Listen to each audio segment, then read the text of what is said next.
bienvenue, welcome back. I'm Jay and this is Fangirl Follies. Recently, I found out that That 70s Show is getting a revival, and it took me a little while to decide if I was here for it or not. Hello, Wisconsin! That 70s Show is about a group of teenagers that hang around in the nerdy kid's basement. You know, the one with the hard-ass war vet dad and the mom that tries maybe just a little bit too hard. You have all the typical characters, the anarchist, the dumbass, the popular girl, the feminist, and the foreigner, plus the main character. It did a pretty damn good job of portraying the 70s. You know, sex, drugs, and rock and roll. I remember my dad saying at one point that, yeah, that's pretty much what the 70s were like, complete with his brothers smoking dope in the basement.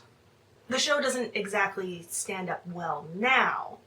There are definitely jokes and gags and entire plot lines that we would really not go for. But it was a funny and well-written show that definitely kept you on your toes. What I find fascinating is it is a great snapshot into a time and place that a lot of us don't know anything about. I mean, we didn't experience the 70s.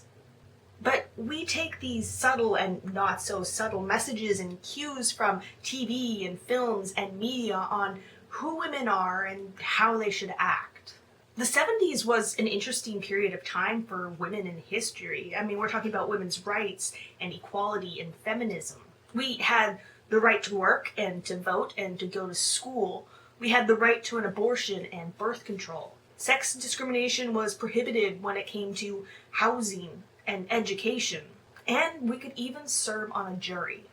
But let's face it, women were still treated like absolute crap.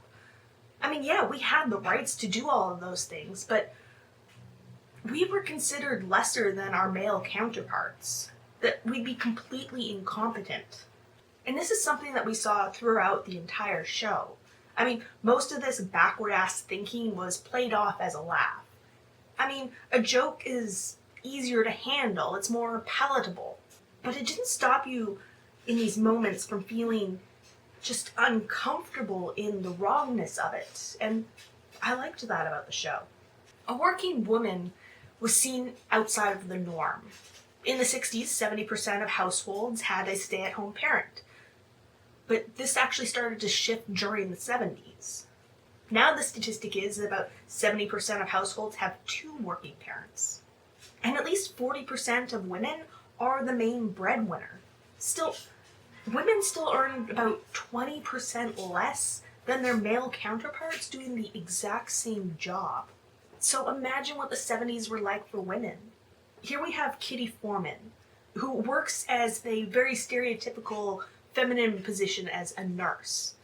And she's supporting her entire household when the plant closes down and her husband is out of work. Red really didn't like that his wife had to work, but unlike a lot of men, he accepted it. I mean, he didn't really have a choice, but boy, oh boy, did he hate it when his son started contributing to the household.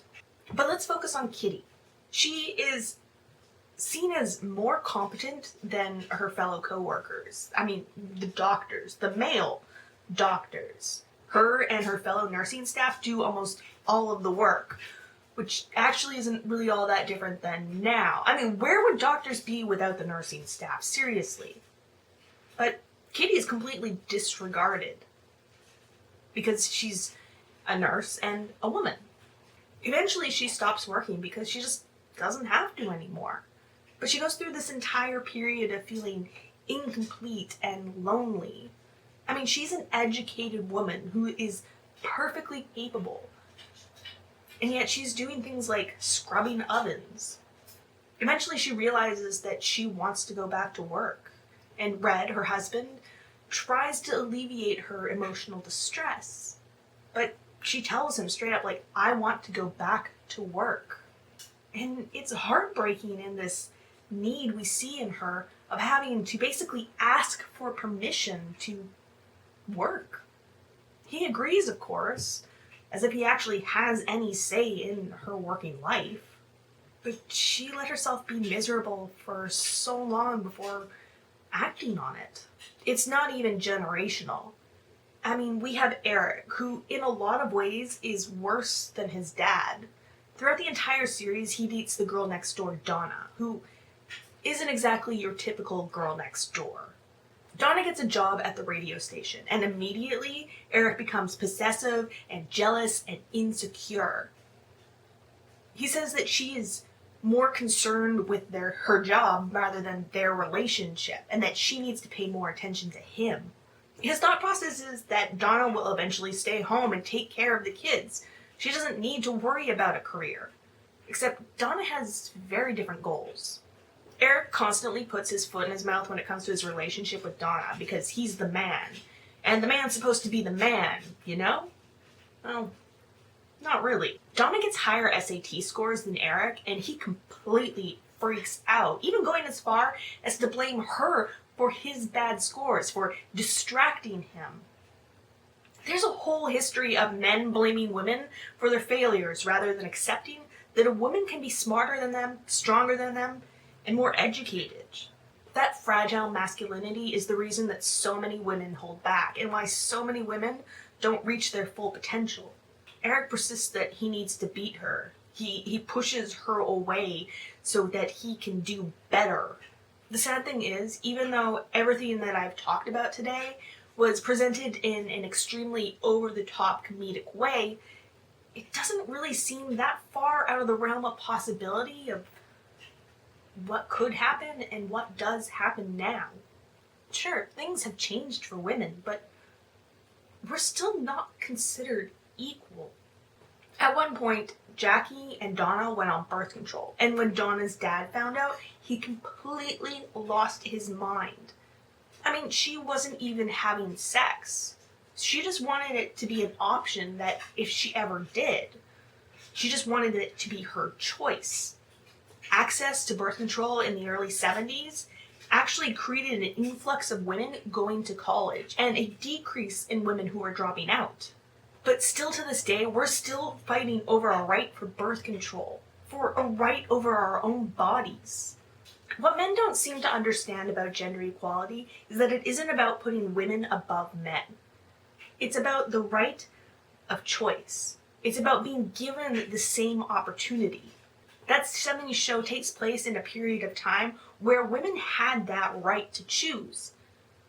But they were still looked down on for actually exercising that right. Donna wanted to go to college. Jackie didn't want to go to school and she wanted to become a model. And she has every right to pursue that without being judged, inasmuch as Donna has the right to go to school without being judged. It's just different forms of independence. At one point, Midge signs up for an empowerment class for women, and Bob is absolutely adamant that she can't go. Because who would make dinner? Why would she ever want to leave the house?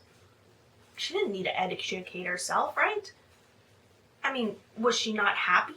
Was he not a good husband? This is a blinding bias of privilege and the fear of feminism. Because it's a privilege that he has and a basic right that she wants. That 70s show had a cast of really strong women that, while all different, really depicted the struggles of women at the time in a way that is still relevant today. The world seems to be regressing. For every step forward we take, we seem to slide back. Governments try to regulate women's bodies, birth control, abortion, sterilization even. Entire industries are rife with sexual injustices and abuses towards women. We have entire movements of women coming forward and sharing their stories. They're speaking up about these men who are using their positions of power and privilege over them. I appreciate how that 70s show not only discussed this in an engaging way, but a way that made it easier to digest. There's a reason that comedians have always been at the forefront of social change when we're in political unrest.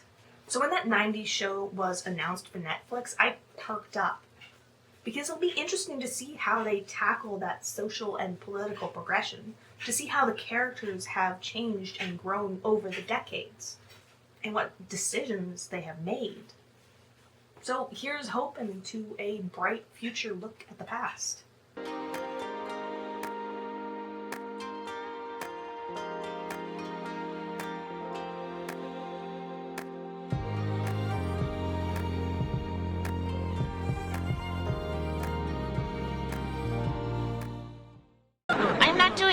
else for men today.